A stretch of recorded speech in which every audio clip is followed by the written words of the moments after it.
bienvenidos a otro video. El último par de videos en verdad no tenía nada que ver con idiomas ni nada, pero señores, estamos de vuelta, ¿ok? Hoy les traigo una lista de youtubers dominicanos, ya sea que tú quieras hablar con ese acento o tú simplemente quieras poder entender a los dominicanos, al acento caribeño y todo eso. Lo más importante es escuchar ese tipo de español con frecuencia, ¿verdad? Entonces les traigo 11 canales de YouTube que espero pueda servirles. I'm trying to make this video not so long and boring, so I'm going to give a brief description of each one, bien rapidito, starting with the travel vloggers. Of course, you already know this. So the first one is William Ramos. He's a travel vlogger that makes videos about locations inside of the Dominican Republic. So if you're looking to plan your trip there anytime soon, check his channel out. Like I said, his videos are mostly within the Dominican Republic, but I'm also seeing Haiti, Barcelona, the Netherlands, Germany, so just a whole variety there. Number 2, Felix Bias. Again, he makes a lot of videos about places to visit inside the Dominican Republic, but he also lives in New York, so he makes videos about the, you know, the New York lifestyle. Una ciudad tremenda, con muchísimas cosas buenas, pero cuando uno ya lleva tiempo viviendo aquí, uno se da cuenta de las cositas negativas que tiene esta ciudad. As well as travel in general and some filmmaking here and there. Number 3, Herrario D.O. I don't know if that's D.O. as in like the Dominican Republic or like do.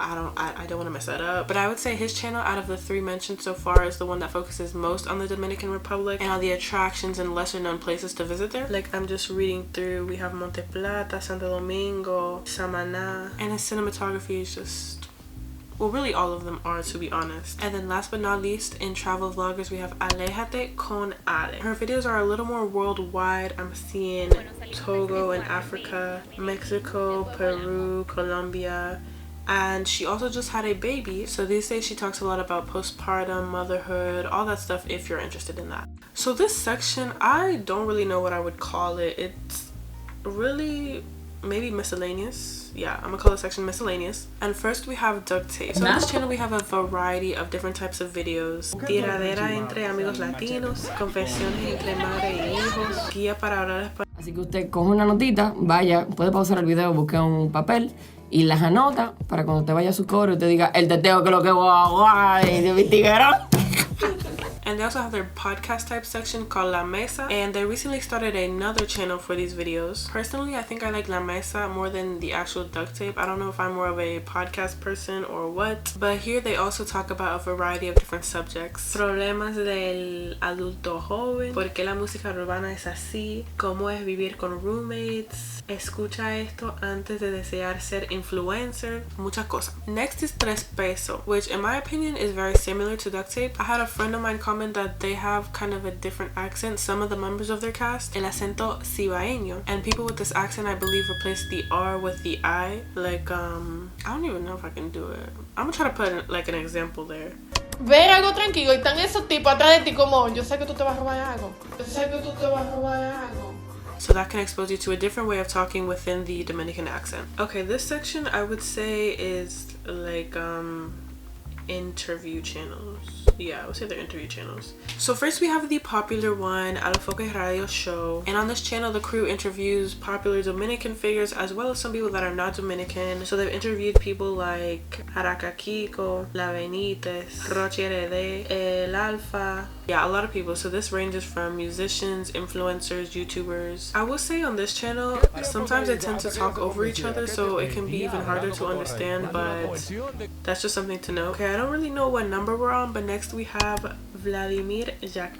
Similarly to the previous channel, he does interviews with popular Dominican figures, as well as some that are not Dominican. But this is more of a one-on-one interview, and I feel like he takes a different angle than Alfo, and he focuses more on the journey of who he interviews and how they came up from difficult times and all that. Next, Capricornio TV. So he definitely takes a very different angle with his interviews, and he actually goes into El Bajo Mundo, which I would describe as like, I would say it's the hood. Yeah, exactly, the hood. And he interviews these people. And another thing he does is sometimes he'll take like a popular figure and he'll bring them with him to the hood, and they'll like interact with all the people there. And I'd say the videos are very interesting. Definitely a lot of listening practice there, because people talk very differently based on their socioeconomic status, not to be throwing around big words, but yeah. Okay, this last one, I would have put him probably more in the comedy section, but it is El Show de Carlos Duran,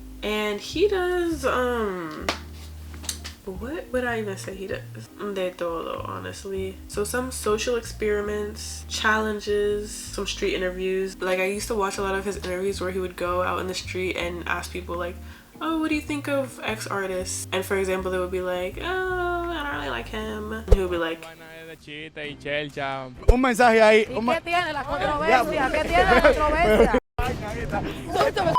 He also brings a lot of different people onto the show. You can get to know, like, I don't know, the popular Dominican, the popular people in Dominican culture, like Dominican pop culture. But anyways, those are 11 YouTubers to learn Dominican Spanish. I hope you guys will go and check them out. And I feel like those are kind of a challenge, like as far as listening practice and all that.